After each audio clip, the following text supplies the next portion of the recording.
मिरजेत महात्मा गांधी चौक पोलिसांनी 2 kilo 700 gram गांजासह 3 संशयित अल्पवयीन बालकांना ताब्यात घेतले। अंमली पदार्थ विरोधी कारवाईत सातत्य राखत महिन्याभरात चौथ्यांदा गांजावर कारवाई करण्यात आली आहे। रॉकेल डेपो झोपडपट्टीजवळ बंद असलेल्या पोलीस लाईनजवळ सदर गांजाची विक्री करत होते।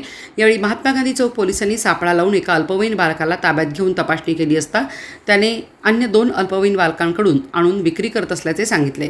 2 किलो 700 ग्रॅम वजनाचा तयार गांजा ताब्यात घेण्यात आला। त्याची अंदाजे किंमत 67,500 रुपये असल्याचे समजते।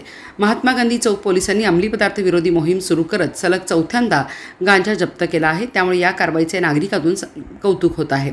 सदरची कारवाई सहाय्यक पोलीस निरीक्षक संदीप शिंदे यांच्या मार्गदर्शनाखाली श्रेणी पोलीस उपनिरीक्षक Dhananjay Chavan, Uday Kulkarni, police head constable Abhijit Dhangar, Suraj Patil, Abhijit Patil, Nanasaheb Chandanshive, Javed Shaikh, Mohsin Tinmaker, Basavaraj Kundgol, Vinod Chavan, Amol Todkar, Rajendra Harge, Niwas Mane यांच्या पथकाने केली आहे।